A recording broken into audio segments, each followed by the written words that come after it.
Somewhere out there, there's a man who cannot leave a flat surface empty. There's a woman trying to make her late mom's home feel cozy. There's a music teacher in Singapore trying to make her home feel like a beach vacation. And they all did the same brave thing. They sent me their embarrassing photos so I could give them a virtual room makeover. If you're new here, welcome to my subscriber makeover series where I virtually redesign subscribers' rooms. Every single design decision, from the paint color to the layout to the furniture, is my own, and I'm using AI to show you how it would look if you followed my suggestions. By the end, you're going to see how to solve some of the problems that you may have in your own home, and stick around because I will share how you can send your own room. All right, room number one, this is Michelle's bedroom, and she said, quote, "I don't know, it just feels like it's missing something, or maybe there's too much, I can't figure it out." So here's her room as it is now. Cozy and calm is her goal, but here's the twist in her message that actually made me laugh. She says, "The clutter you see actually belongs to my husband. Nothing I do helps. If I clear a flat surface, he fills it right back up." So raise your hand if you happen to live with a human like this. I know a lot of us do. We have these dresser chops that seem to collect everything from phones, wallets, receipts, loose change, maybe even a screwdriver. And then the nightstand isn't a nightstand anymore. It just becomes this big junk pile, this kind of big filing cabinet. The bedding here is fine, but I find it to be a little bit forgettable. The photos flanking the bed, I always love that family photos can be included in a room, but I find these add a little bit of a cluttered feel to this space. Here's what I want to do and why. We want to give him one designated landing zone, so a leather valet tray on his nightstand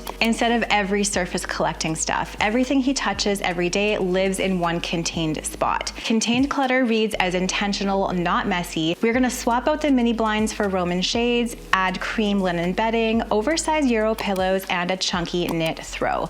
Also throw in some warm brass accents and one large area rug that extends past the bed to ground the whole room. We pulled the photos off the wall beside the bed and moved that energy into one collected gallery wall around the fireplace instead. And on the dresser, we're gonna leave 60 to 70% of it completely empty. I like to try to do 3 items or 3 groups of items on each nightstand. So here is the after. Look at that. It makes such a big difference, these little changes. Same basic furniture, but to me, this looks like a completely different room. So as a reminder, here's the before of this space and here's the after. This is proof that you don't always need a huge renovation to fix your space. Sometimes you just need a rule of where things are contained.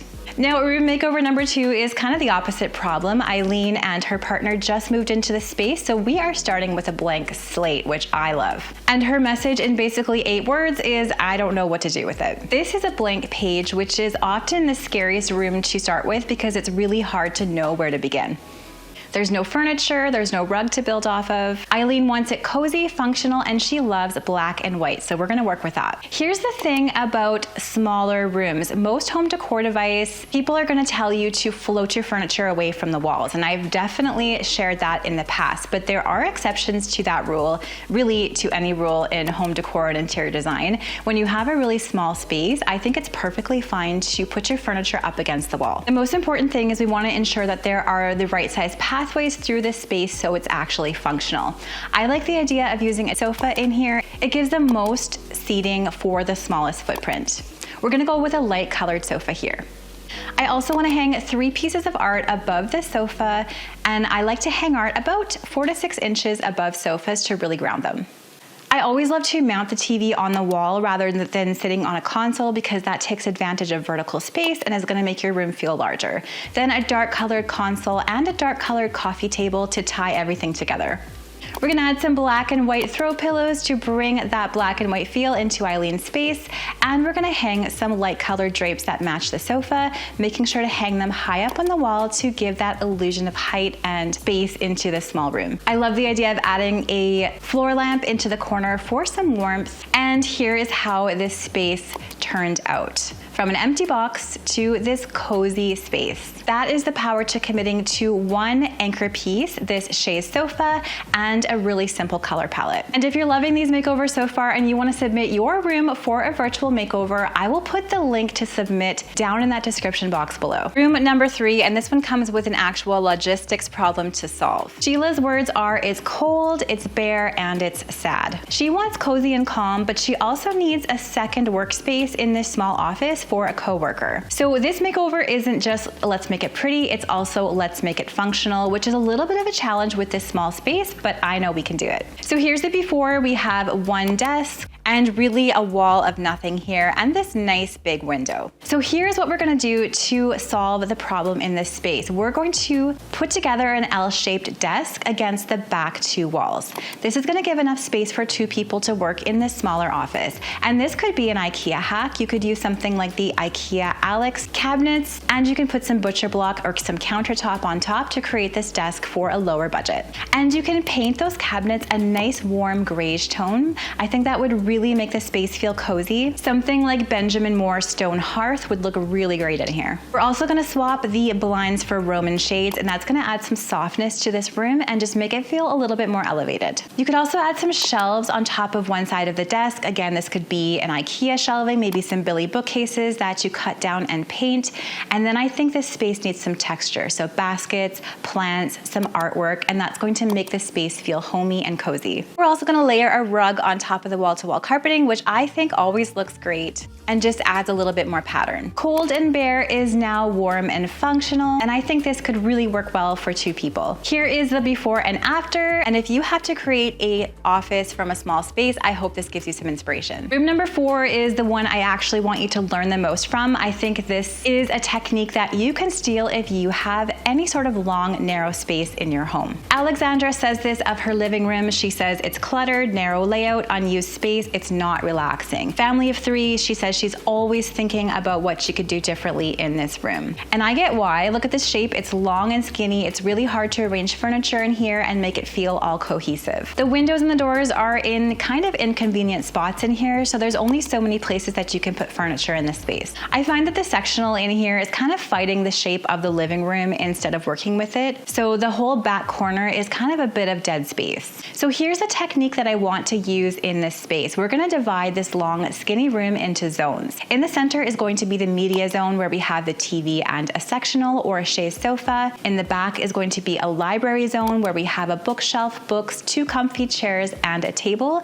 And in the foreground, we're gonna keep her piano and make this a little music space. I also did something that a lot of designers suggest against in this space. I'm gonna move the TV over the fireplace. I think if you have a frame TV or if you have a beautiful fireplace hearth area like this family does, I think it can work. And I just wanna create this media area right in the middle of the living room. We can also either rotate the sectional 90 degrees to open up the space a little bit more or swap that with a chaise sofa. Again, that can go up close against the wall. Another design rule we're breaking to help with the traffic flow. For the reading zone in the back, we're gonna swap out the window coverings with some more elevated Roman blinds to add some softness to the space, and also so we don't have any drapes hanging on the floor, so we can add a bookshelf in the back. Then 2 comfy chairs and a table, so this could be a little reading or homework zone. And I think the piano and the shelves on the other side can stay exactly where it is, and this can be the music zone. So this is the same footprint, the same kind of awkward shape, but now we have 3 distinct zones that we're working with. If your living room is long and narrow like this, think about dividing it into different smaller rooms with different purposes, and I think you'll find that really helps your layout. All right, we're moving on to room number 5. This is Melanie's living room, and I feel like I need to tell you Melanie's story before we get into this makeover. She moved into this home to become her mom's caregiver. Her mom passed away shortly after she arrived, and instead of leaving, she and her family decided to stay in her family home and turn it into a cozy and inviting space. They had just moved in their belongings a week before she sent me this photo. She told me it's not put together yet, it's early morning, it's dark, she didn't tidy up before the pictures, but she wants it to feel cozy, calming, functional, and personalized with what she called my many treasures. And I really appreciate when people have collections that they want to keep, and there's definitely a way of displaying these to look beautiful and cohesive. This is a woman who doesn't want a minimalistic, magazine-worthy room. She wants something cozy, something meaningful. She wants something that can hold her memories and feel like a warm hug for her and her family. So here's the thinking. We're gonna paint the existing built-ins a beautiful warm white to open up the space, but the warmth in this paint color still feels cozy. Something like Benjamin Moore White Dove would work really well here. We'll keep the countertop a warm wood tone to tie into the rest of the space. And now her collections can go on the white bookshelves. I really like collections against a nice white wall. I feel like that makes the collection shine. We're gonna add coordinating throw pillows to make everything feel tied together, a large textured area rug, and a coffee table. We'll swap out the ceiling light for something a little bit more modern, and also swap the grommet top curtains on the left-hand side to pinch pleat drapes that look a little bit more elevated. Now we have a cozy, calm, collected, cottage-style living room that I think does feel like a warm hug. And all it requires is some painting, some DIYing, and swapping a few of the accessories. Melanie, if you're watching, thank you so much for trusting me with this one. Room number 6, Lori's problem is almost the opposite of overwhelm. It's indecision. She told me she wants this room to feel cohesive. Everything in the space was given to her, from the bedspread to the curtains, so she hasn't spent any money on it, and she's ready to invest in some pieces that are gonna make this room feel finished. And she also doesn't know what to do with these tiny windows on either side of the bed. We're gonna add some drapes to either side of this bay window to give it some presence and add some softness into this room. And inside the bay windows and those tiny windows on either side of the bed, we're gonna add some Roman shades. And I've used these a lot in this video because I think they are a great alternative to curtains when having floor to ceiling drapes does not work. We're also gonna layer a patterned area rug over the existing wall-to-wall carpet to add some pattern to the space, keeping the wall color as is because I actually think it looks really nice in this room. We'll add some new bedding to make this feel cozy and a large piece of art over the bed to ground the space. So there's nothing too expensive in this space, but I think all of these updates, especially with textiles, make this room feel like a brand new room. Here's the before and after so you can see exactly what I mean. Room 7 made me a little emotional for a different reason. Sarah said that she loves how I decorate, which thank you so much, Sarah. I appreciate that. And I hope I can use all of my home decor experience that I've gained over the years to help all of you with this series. Sarah's space does double duty, which a lot of us have in our homes. Her dining room is also a home office, so we have to be a little bit creative with this redesign. This room needs some more storage for all of the office supplies, and it could also use storage for the things that she needs for her dining room.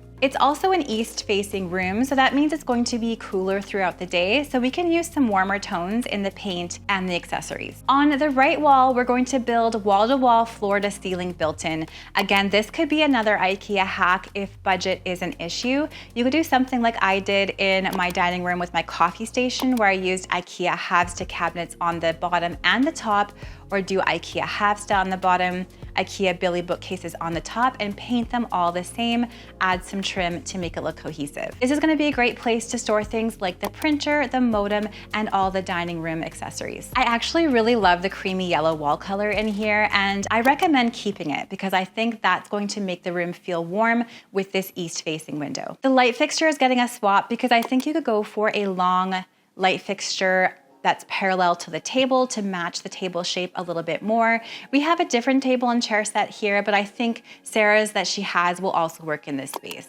Instead of having the plants hanging above the window, we're gonna make sure we have some nice big drapes there and add the plants on a table below. We're also adding a textured area rug to ground this whole dining set, and this room feels so much more cozy and functional. So this built-in, I think, did all the heavy lifting here. I often find I recommend these for spaces just because they are so good for storage and they look really great when they're finished with trim and paint. So if you're combining 2 rooms into one and need some storage, consider doing a DIY built-in project. Number 8 is genuinely a problem that I don't see a lot, so it stumped me for a little bit. This is Lynne's kitchen, dining, living room combo, and it has a vaulted ceiling, plus it's attached to the stairway with this huge wall. So she doesn't want to paint this whole thing because this wall would be such a project to paint. She says it's very white because of the vaulted ceiling. It echoes. I don't know where to stop with the paint color because the ceiling is so tall. I'd need scaffolding to do anything up there. An echoing living room is actually pretty straightforward to fix. Whenever you have an echo in the space, that generally means that you just have to add some more textiles into the room to absorb sound. So adding the long drapes, adding area rugs, adding maybe even a fabric wall hanging into the space is going to absorb that sound and help it feel less echoey. Since she doesn't want to paint the whole thing, we're going to paint the 3 walls around that stairwell, and we're gonna paint them a nice moody greenish gray tone. I think something like Benjamin Moore Gloucester Sage would work really well in this space. I'm also suggesting painting the island in a contrasting tone, maybe even a warm black, and that's gonna add a little bit more interest to this very white room. Then adding some nice full curtains, really wide panels, maybe even doubling up panels on either side of all the windows with some bamboo shades underneath. So we're adding layers of textiles to help absorb the space and make this room feel like a warm hug. Also suggesting adding large scale art over the sofa and mounting the TV on the wall. I think considering one large art piece on the stairwell wall, maybe even a fabric wall hanging would be a great way to not only soften up that echo, but add some more warmth and texture into this room. So we have that same vaulted ceiling, but a whole different feeling with all of these textures and this deeper paint color. Textiles aren't just decor. They play a function in a space, especially in something like this where we want it to absorb sound and feel more cozy. This makeover today is our biggest one because Katja sent me 2 separate spaces, but they're essentially combined. So she has this living room and this dining room space with a little bit of a half wall in between, and I wanted to tackle them both to make the space feel so cohesive. She is a music teacher living in Singapore, and she said about her space, every inch counts. I want it to feel beachy, cozy, but functional for a family in a small space, urban environment. Her living room and dining room areas don't feel connected to me yet, and she says that nobody in her family really wants to use that dining area at all. What I love about this space is all of the architectural detail. I love the half wall with the shelves. I love the stepped up ceiling. I think keeping all of that white is going to really emphasize those beautiful architectural features. She already has blue tones in this space, so I suggest keeping blue tones, but we're gonna lighten them up. Maybe a light warm blue in some of the textiles like the throw pillows, and then softening the space with a lot of creamy whites and some light beachy wood tones to bring in that coastal calm feeling. Floor to ceiling drapes in nice light natural tones I think work in both rooms, and applying the same window treatment to both spaces is going to make them feel so much more tied together. The TV gets mounted on the wall to take advantage of vertical space and make the room feel a little bit bigger. And I recommend for her to paint her front door in that warm, soft blue tone so that it can be throughout the space. Adding a large sisal rug in the living room grounds that seating area and adds some texture. So this is 2 rooms, but now it is one cohesive, beachy feeling space. All of these textures and soft tones in here make it feel so much more welcoming and inviting. So I hope you enjoyed these room makeovers. Let me know down in the comments below what you think and which one is your favorite. And if you want to send in your room for me to virtually redesign, I'll link the application form down in that description box below. I would love to check out your space and help you. If you like this virtual makeover, click to watch this one next, where I share 10 more virtual room transformations for my subscribers. I'll see you in that one.